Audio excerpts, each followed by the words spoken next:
하나님께서 우리들에게 주시는 말씀은 민수기 6장 22절에서 27절의 말씀입니다. 민수기 6장 22절에서 27절의 말씀을 우리 함께 봉독하도록 하겠습니다. 여호와께서 모세에게 말씀하여 이르시되 아론과 그의 아들들에게 말하여 이르기를 너희는 이스라엘 자손을 위하여 이렇게 축복하여 이르되 여호와는 내게 복을 주시고 너를 지키시기를 원하며 여호와는 그의 얼굴을 내게 비추사 은혜 베푸시기를 원하며 여호와는 그 얼굴을 내게로 향하여 드사 평강 주시기를 원하노라 할지니라 하라. 그들은 이같이 내 이름으로 이스라엘 자손에게 축복할지니 내가 그들에게 복을 주리라. 아멘. 모두 한 주간 평안하셨습니까? 아멘. 우리 주님의 평강이 오늘도 넘치는 예배 되기를 주님의 이름으로 소망드립니다. 오늘의 말씀처럼 주님은 우리에게 이 평강을 주시기를 원하십니다. 그런데 이 평강은 주님의 은혜가 우리와 함께 있을 때 찾아온다라는 사실입니다. 그래서 이 사도 바울도 항상 이 서신서의 말미에 항상 끝 인사를 은혜와 평강이 함께 하기를 축복하며 맺는 것을 우리가 볼 수 있습니다. 즉 주님의 은혜가 있어야만 이 평강이 있다라는 사실이죠. 또 마찬가지로 우리가 평안하면 그때 주님의 은혜를 우리가 더 깊이 느낄 수 있는 것이죠. 마음이 우리가 불안한데 이게 주님이 주시는 은혜야, 이런 사람은 없다는 것이죠. 그래서 먼저는 주님의 이 은혜가 저와 여러분들의 삶에 함께하기를 간절히 소망합니다. 우리 다사다난한 우리의 인생 가운데 또한 주님의 이 평강이 넘쳐나기를 축복하며 오늘의 말씀을 우리가 함께 나누도록 하겠습니다. 오늘의 말씀은 민수기의 말씀입니다. 민수기는 이 광야에서 이스라엘 백성들이 어떻게 광야를 견뎌내는지, 광야를 어떻게 지나는지 그것을 담은 말씀이죠. 특별히 오늘은 이 광야에서 하나님께서 그들의 백성들에게 이 축복을 해 주시는 장면입니다. 민수기가 원래 히브리어로 제목이 이 광야에서라는 제목을 가지고 있습니다. 베 미드바르, 영어로 in desert. 그래서 구약 성경의 원래 히브리어의 이 성경의 제목은 항상 그 성경의 앞 글자를 따서 제목을 지었습니다. 그래서 광야에서 이렇게 그들이 어떻게 했더라, 이런 식으로 시작을 하는 것이죠. 그런데 이게 이제 헬라어로 이 구약 성경이 나중에 헬라어로 번역이 되면서 제목이 바뀌게 되죠. 백성들의 수를 센다 그래서 영어로 numbers. 그래서 한국말로는 이 민수기, 백성민의 셀수 해서 백성을 센다 그래서 민수기로 바뀌게 된 것입니다. 근데 저는 이 히브리 원어 제목이 더 깊이 와닿습니다. 그렇습니다. 이 광야라는 이 타이틀이 더 우리에게 깊이 와닿는 것이죠. 그래서 이 광야에서의 이 삶, 그리고 광야에서의 신앙생활, 광야에서의 영성, 이것이 오늘날 우리에게도 많은 깨달음과 도전을 주고 있는 것이죠. 어쩌면 우리는 이 부족하지 않은 시대를 살고 있다. 그렇지만 그럼에도 불구하고 우리는 뭔가 부족하고 뭔가 허하고 이 허전함을 느끼는 그런 시대를 살고 있는 게 아닌가. 그래서 어떻게 보면 광야 같지 않은 이 광야에서 우리가 삶을 살고 있다. 다른 말로 하면 이 풍요 속의 빈곤이다. 이런 말 여러분들 많이 들어보셨을 것입니다. 우리가 물질적으로는 예전보다 많이 풍요해졌지만 그렇지만 그럼에도 우리는 뭔가 영적으로 이 빈곤한 삶을 살고 있는 게 아닌가. 그래서 그게 우리에게 이 광야가 될 수 있다라는 말씀입니다. 그런데 왜 광야인가? 우리가 이것을 살펴볼 필요가 있다는 것이죠. 그래서 오늘 말씀의 6장이 나오기 전에 1장부터 6장까지의 말씀을 우리가 잠깐 요약을 해보면, 먼저는 이제 하나님께서 그들에게 이제 광야로 이끌고 광야에서 백성의 수를 세게 하시죠. 그리고 각 지파별로 백성의 수를 세고 또 지파별로 나누어서 이 군대의 수를 남자의 수를 세게 되죠. 그리고 레위 자손 제사장들의 이 자손의 수를 또 셉니다. 그리고 나서 이제 제사장이 성막에서 제사 지내는 법을 하나님께서 알려주십니다. 그래서 백성들의 진열을 가다듬고 처음 이제 하나님께서 하시는 일 무엇이냐? 그들이 모여서 예배를 하게 하시죠. 이 예배하는 방법을 알려주십니다. 그리고 나서 죄를 다루는 제사장의 역할, 특별히 그 안에서 남자와 여자의 어떤 부정함 이런 것들에 대해 알려주시고 이제 오늘 6장인 이곳에서 나실인과 이 제사장에 대한 그리고 이스라엘 백성에 대한 하나님의 축복을 담고 있습니다. 한마디로 광야에서 나온 이스라엘 백성들에게 제일 먼저 하나님은 질서를 잡아주시죠. 그리고 그들에게 예배하는 법을 알려주시고 그 다음에 그들에게 축복을 하는 장면이 바로 오늘의 말씀입니다. 그래서 오늘 이 축복에 대해서 우리가 좀 깊이 말씀을 한번 나눠보고자 합니다. 저에게는 이런 질문이 생겼습니다. 그들이 과연 광야에서 이 축복을 받는다라는 것은 축복을 받아봤자 이 광야에서 무슨 복을 받을 수 있겠는가? 지금 우리 현 시대를 살아가는 우리의 눈으로 보았을 때 광야에서 받은 축복은 과연 우리에게 어떤 의미로 다가와야 할 것인가? 아무것도 없고 척박하고 이 메마른 곳에서 그들이 받을 수 있는 축복이 무엇이 있겠는가라는 것이죠. 그렇게 돼서 이제 이 축복이라는 거에 대해서 더 깊게 생각을 해보게 되는 것이죠. 그렇다면 더 한 발 나아가서 그러면은 하나님께서 우리에게 주시는 이 복이 무엇인가? 한마디로 성경에서 말하고 있는 이 복이란 과연 무엇을 의미하는가? 좀 우리가 이것을 먼저 살펴보기를 원합니다. 그래서 복이라는 단어가 성경에 제일 먼저 어디에 등장하느냐? 좀 우리가 이것을 살펴보기를 원합니다. 복이라는 것이 제일 먼저 등장하는 곳은 창세기입니다. 우리 창세기 1장 22절 그리고 27절, 28절에 이 복이라는 단어, 이 blessing이라는 단어가 등장을 하죠. 그래서 제가 이 말씀을 한번 읽어드리겠습니다. 하나님이 그들에게 복을 주시며 이르시되 생육하고 번성하며 여러 바닷물에 충만하라 새들도 땅에 번성하라 하시니라. 27절 하나님이 자기 형상 곧 하나님의 형상대로 사람을 창조하시되 남자와 여자를 창조하시고 하나님이 그들에게 복을 주시며 하나님이 그들에게 이르시되 생육하고 번성하여 땅에 충만하라 땅을 정복하라 바다의 물고기와 하늘의 새와 땅에 움직이는 모든 생물을 다스리라 하시니라. 아멘. 즉 태초에 하나님이 이 모든 생물, 즉 이 생명체들을 만드시고 그리고 우리 인간을 창조하시고 이르시되 복을 주셨다라고 성경은 말씀하고 있습니다. 그래서 이 성경에서 말하는 복이 무엇과 연관이 가장 깊냐? 바로 이 생명이라는 것과 가장 연관이 깊은 것을 우리가 알 수 있는 것이죠. 생동하고 움직이는 이 살아 움직이는 역사하는 모든 생명체에는 하나님의 복이 함께 하였다라는 사실입니다.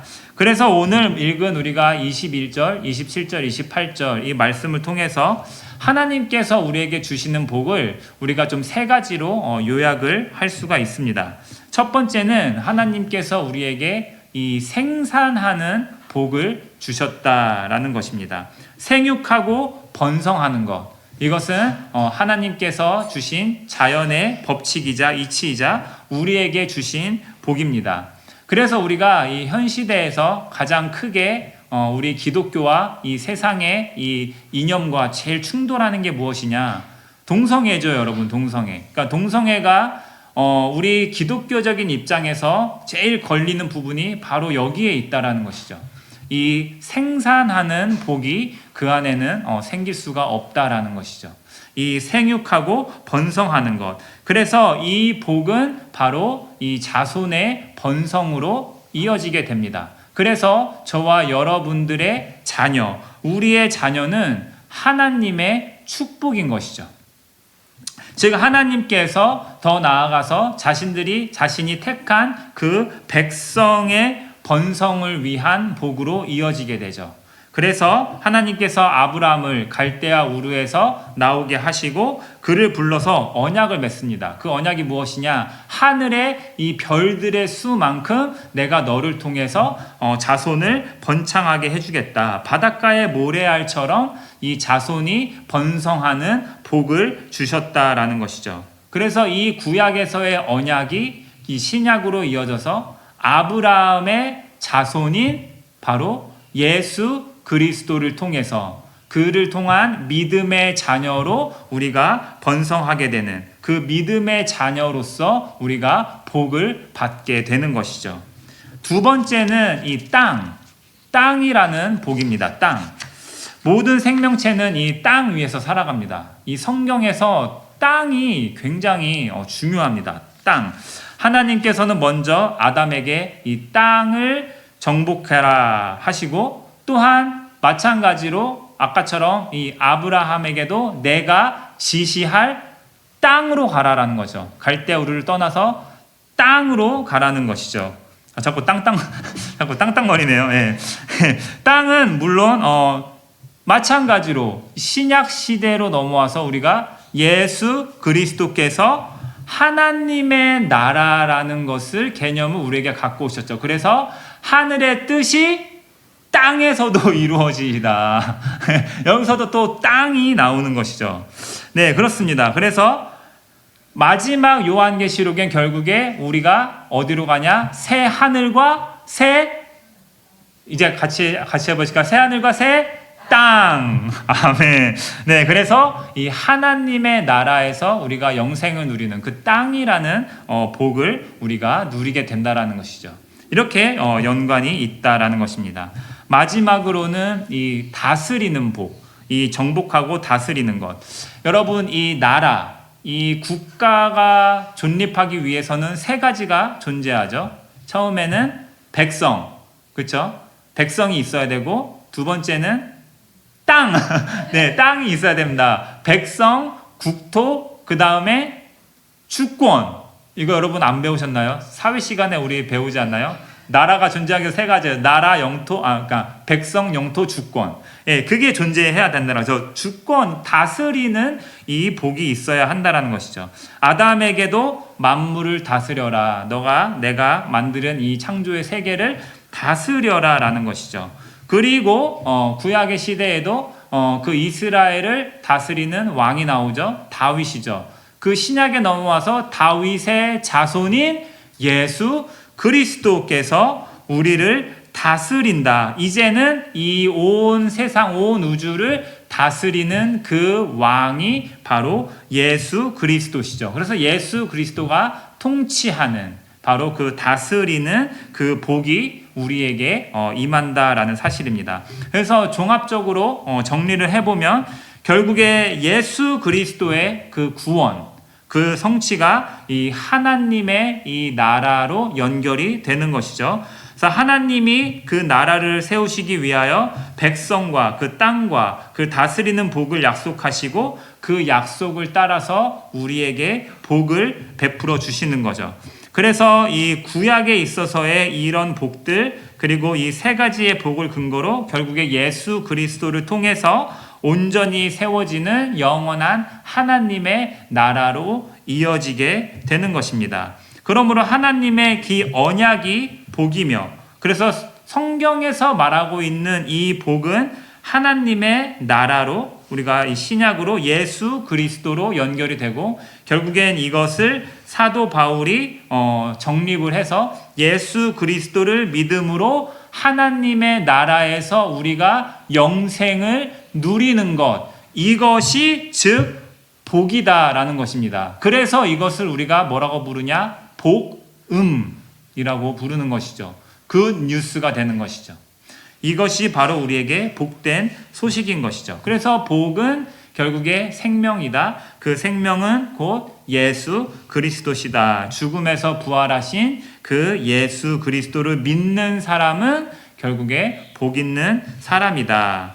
그리고 이것을 전하는 자들의 발걸음이 아름답다. 그래서 이것이 우리에게 복음이요 복된 소식인 것이죠. 그래서 그 한 생명을 우리가 주님께 인도하는 것이 바로 저와 여러분들에게 있어서 최고의 축복이다. 우리가 이렇게 정리를 할 수가 있습니다. 그래서 우리가 이 성경이 말하는 복의 개념을 우리가 이 현 시대에서 우리가 바라보는 이 복과 연결을 하면은 여기에 충돌 지점이 생기게 되는 것이죠. 그래서 우리의 신앙에 있어서 우리가 자칫 잘못하면 이 복을 이 세상적인 복으로 생각을 해서 이 기복신앙이라는 잘못된 개념이 또 들어올 수 있게 되는 것이죠. 그래서 요즘 시대는 이제 이 경제의 성장 이것과 이제 신앙이 맞물리게 되면서 예수님 잘 믿고 우리가 11조 잘 내고 그러면은 너네 사업도 잘 되고 부자가 되고 자녀들도 성공하고 육신의 건강을 누리면서 그게 복이다. 예수 믿으면 우리가 이러한 복을 받는다라는 이 기복신앙이 자리 잡음으로 지금까지 말한 성경에서 말하는 복과는 이 다른 개념의 개인적인 이익 추구와 개인적인 삶의 어떤 안정과 물질적인 풍요가 이러한 성경에서 말하는 복이 아닌 다른 복으로 대치돼 버리는 신앙이 또 우리 안에 자리 잡게 되었던 적도 있었죠. 물론 지금은 우리가 다시 교회 안에서 이제 자성의 목소리가 높여져서 우리가 기복 신앙을 주의하기는 하지만 여전히 우리의 마음속 한 구석에는 아직도 뭔가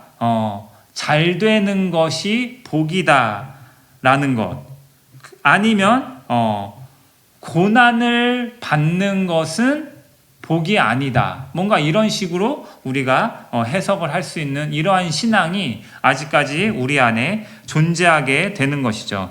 그래서 다시 오늘의 말씀으로 돌아와서 우리가 이 광야와 이 축복을 우리가 어떻게 이것을 이해할 수 있느냐 이것을 우리가 다시 한번 깊이 묵상해야 한다라는 것이죠.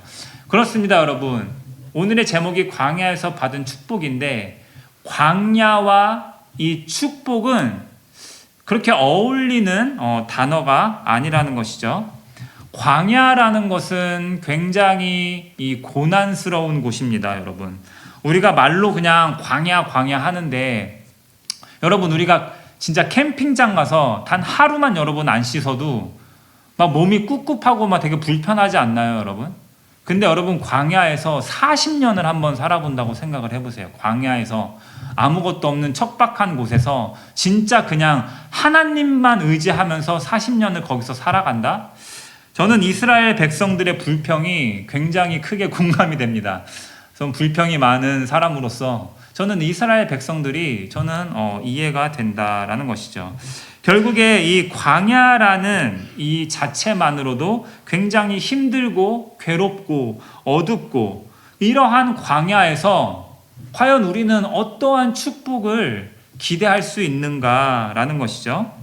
그래서 지금까지의 내용을 비추어 보았을 때 이 복이란 이 생명과 관련이 있다라고 했습니다. 그럼 광야에서 우리가 얻을 수 있는 축복이 뭐냐? 먼저로는 바로 이 생명이죠, 생명.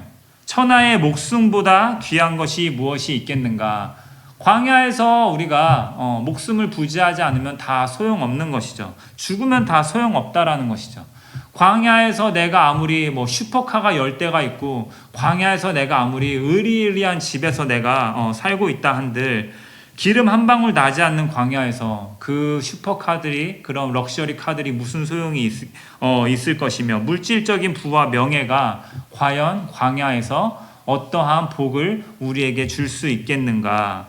광야에서의 최고의 축복은 살아남는 것입니다. 살아남아서 가나안에 가는 것이죠. 어떻게든 살아남아서 가나안으로 가야 하는 것입니다. 이게 바로 광야에서의 영성이다. 그 모진 광야를 견뎌낸 여호수아와 갈렙은 결국 가나안에 들어가게 되는 것이죠. 그들에게는 이 광야에서의 그 훈련이 있었기 때문에 거기서 살아남았기 때문에 다른 이스라엘 백성들은 다 거기서 죽고 말았지만 결국에 살아남은 여호수아와 갈렙은 가나안에 들어갈 수 있었던 것이죠. 그런데 이 출애굽 1세대가 그들이 가나안에 들어가지 못한 이유가 무엇입니까? 하나님께서 주시는 복은 그게 아닌데 그들은 현실, 당장에 자신들이 먹을 것이 없어서, 당장에 마실 물이 없어서, 당장에 내가 지금 너무 더워, 지금 내가 너무 추워, 나를 보호해줄 집 한 채 하나 없어, 이런 불평과 불만을 하다 결국에 이 복의 근원인 그 하나님을 잊어버리게 된 것이죠. 하나님이 그들에게 광야를 허락하신 이유가 있었지만 그들은 결국에 그 이유를 모른 채 그저 자신들의 현실에만 매몰되어 하나님을 원망하고 하나님을 의심하다 결국에는 그 광야를 벗어나지 못하고 그 안에서 죽게 되고 말았다라는 사실입니다. 그래서 애초에 하나님께서는 바로 그 광야에서 오늘이 주신 축복은 광야의 초창기에 일어나는 일입니다. 결국엔 그들에게 축복하시며 주님의 은혜와 평강이 있기를 바랬지만 이게 그들에게 축복이었다라는 사실입니다. 그런데 그들의 광야에 은혜란 없었고 또 그들에게 불평만 쌓여가고 그 광야 안에서 그들에게 평강과 평안은 없고 늘 불안과 늘 초조함과 그 광야의 고난에서 불평으로 잠식되어 있었다라는 사실입니다. 오늘의 말씀은 특별히 출애굽한 이스라엘 백성이 이 광야에서 받은 축복이다라는 것을 우리가 기억하길 원합니다. 이미 고난이 예견이 된 그들의 삶 앞에 특별히 초반 하나님께서는 그들에게 축복을 주시고 있다라는 사실입니다. 여호와는 내게 복을 주시고 너를 지키시기를 원하며 그의 얼굴을 내게 비추사 은혜 베푸시기를 원하며 여호와는 그 얼굴을 내게를 향하여 드사 평강 주시기를 원하노라. 그들은 이같이 내 이름으로 이스라엘 자손에게 축복할지니 내가 그들에게 복을 주리라. 우리를 지켜주시는 하나님, 은혜 베푸시기를 원하는 하나님, 평강 주시기를 원하는 하나님, 광야에서 그들에게 제일 필요한 복은 무엇이었냐? 바로 지켜주시는 하나님, 그리고 어떠한 상황 속에서도 칠흑같고 어둡고 춥고 외로운 상황 속에서도 주님의 은혜를 붙들고 살아가는 것, 그리고 그 은혜를 통해서 우리가 고난 속에서도 평안히 눕고 평안히 가고 평안히 서는 것, 이것이 하나님께서 우리에게 원하는 삶이고 하나님께서 우리에게 주시고자 했던 복이었다라는 사실입니다. 따라서 이 성경이 말하는 이 복은 결국엔 우리의 행위로 따르는 복이 아니다라는 사실입니다. 어떤 동양의 철학에서 말하는 이 권선징악의 복이 아닌 것이죠.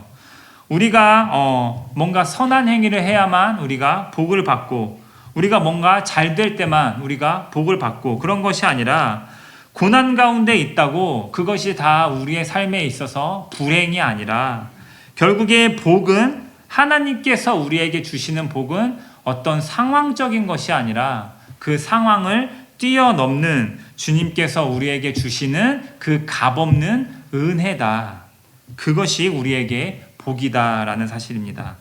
성경에서 말하는 이 기독교적인 가치관의 복이란 결국에 절대적인 그 주권자이신 하나님께서 그 자신의 기쁘신 뜻을 따라서 베푸시는 이 은혜의 선물이다. 그래서 복은 우리의 필요에 따르는 하나님의 응답이 아닌 하나님의 주권으로 인해 우리에게 주어지는 것이다.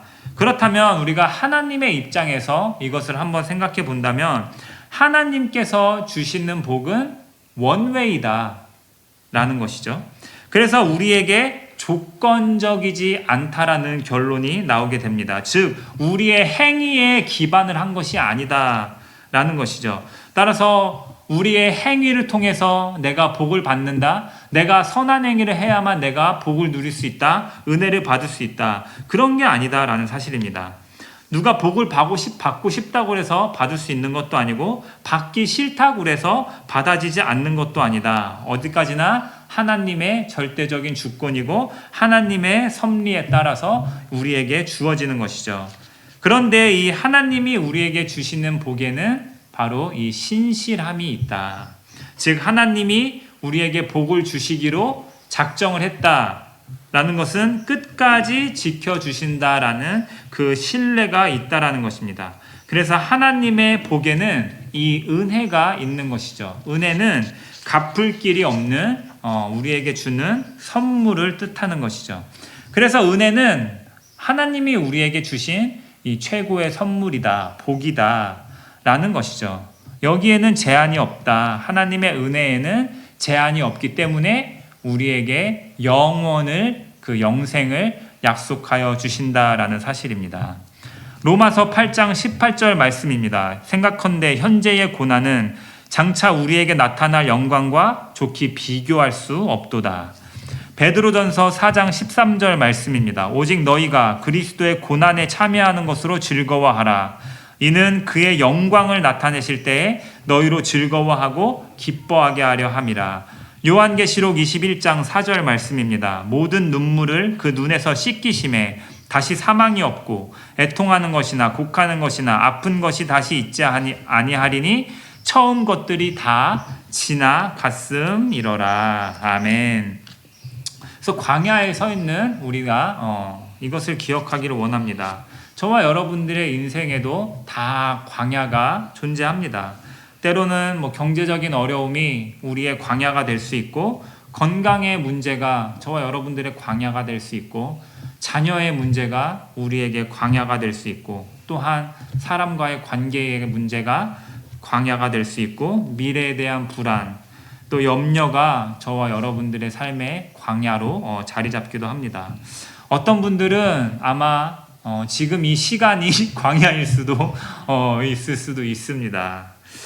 계속해서 우리는 광야를 지나고 있다라는 사실입니다. 그런데 하나님께서 우리에게 말씀하여 주십니다. 내게 복 주시고 너를 지키시기를 하나님께서 원하신다. 광야라고 그래서 하나님의 부재가 아닌 것이죠. 하나님이 떠나신 게 아니다라는 사실입니다. 광야라고 해서, 고난이라고 해서 하나님의 복이 사라진 게 아닌 것이죠. 오히려 하나님은 광야 한가운데에서 그의 백성들을 축복하셨습니다. 광야에서 축복하셨습니다. 왜냐하면 이 광야야말로 우리가 전심으로 우리가 하나님을 바라볼 수 있는, 하나님만을 바라보게 되는 곳이 바로 광야이기 때문이죠. 우리는 종종 하나님께서 주시는 복을 눈에 보이는 성공, 물질, 우리의 삶의 형통으로만 생각합니다. 그러나 하나님께서 우리에게 주시는 가장 큰 축복은 무엇이냐? 언제나 늘 그랬듯이 하나님 자신이었습니다. 우리를 지켜주시는 하나님, 은혜 베푸시는 하나님, 평강 주시는 하나님, 이것이 바로 우리의 복인 줄로 믿습니다. 그래서 우리의 기도는 하나님, 이 나의 삶의 광야를 제발 없애주세요. 우리가 물론 이런 기도를 드리고 싶어 합니다. 그런데 우리는 광야를 없애달라는 것이 아니라 어차피 우리에게 이 광야가 주어질 수밖에 없다면 우리가 이 광야에서 다른 것에 우리가 마음 쓰는 게 아니라 오직 하나님만 바라보게 하여 주시고 하나님의 얼굴을 우리에게 비추어 주시옵소서. 그래서 이 고난 가운데에서도 우리가 주님의 은혜로 살아갈 수 있도록, 우리가 주님께서 주시는 평강을 온전히 누릴 수 있도록 우리의 기도가 이러한 기도로 넘쳐나기를 소망합니다. 사랑하는 우리 빙햄튼 한인 침례교회 성도 여러분, 여호수아와 갈렙은 광야가 없었기 때문에 가나안에 들어간 게 아니죠. 그들도 똑같이 이스라엘 백성들과 함께 광야를 지나갔습니다. 그러나 그들은 광야보다 더 크신 그 하나님을 바라보았습니다. 현실보다는 그 약속을 붙들었고 환경보다는 하나님을 신뢰했다라는 사실입니다. 오늘 우리도 마찬가지죠. 지금 광야가 저와 여러분들의 인생의 목적지가 아니다라는 사실을 우리가 다시 한번 깨닫길 원합니다. 하나님은 우리를 그 약속의 땅으로 인도하고 계십니다. 언젠가 우리가 하나님의 나라에서 우리의 모든 눈물을 닦아주실 그 주님의 얼굴을 온전히 우리가 뵐 날이 반드시 저와 여러분들에게 그 날이 찾아올 것이죠.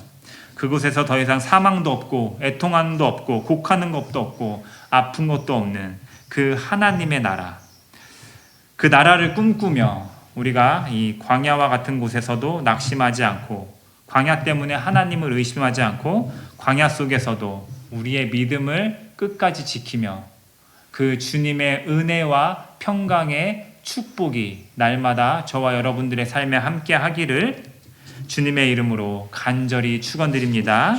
아멘. 함께 기도하겠습니다. 사랑과 은혜가 풍성하신 하나님 아버지, 오늘의 말씀을 통해서 광야 가운데서도 우리를 지키시고 은혜 베푸시며 평강 주시기 원하시는 하나님의 마음을 깨닫게 하시니 감사를 드립니다. 우리가 눈에 보이는 형통만을 복으로 여기지 않게 하시고 어떤 상황 속에서도 우리와 함께 하시는 주님이 우리의 가장 큰 복임을 기억하게 하여 주시옵소서. 우리의 각 사람의 삶에 있는 광야를 주님께 올려드립니다. 우리 안에 있는 여러 가지 문제들, 또 미래에 대한 염려와 불안 가운데 주님의 얼굴 보게 하시고 불평보다 감사로, 두려움보다 믿음으로 살아가게 하여 주시옵소서. 오늘도 우리를 지키시고 은혜 베푸시고 평강 주시는 주님만 의지하며 이 모든 말씀 살아계신 우리 주 예수 그리스도의 이름으로 기도드립니다. 아멘. 우리 함께 일어나셔서 우리 결단의 찬양하는 시간 갖도록 하겠습니다. 오늘 하나님께서 광야 한가운데 있는 이스라엘 백성들의 복을 선언했습니다. 그 복은 물질적인 복이 아니었던 것이죠. 은혜와 평강 주시는 하나님이었습니다. 그 하나님이 우리를 여기까지 인도하시, 그것이 우리의 능력 때문이 아니라 바로 하나님의 은혜 때문이었음을 우리가 기억하기 원합니다. 그래서 우리를 붙드신 그 하나님, 그 주님의 은혜를 우리가 사모하며 오늘 우리가 이 은혜라는 찬양 같이 함께 찬양하도록 하겠습니다.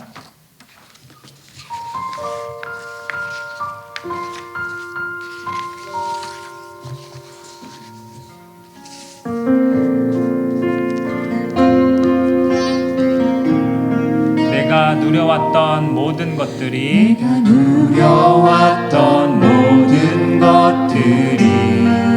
내가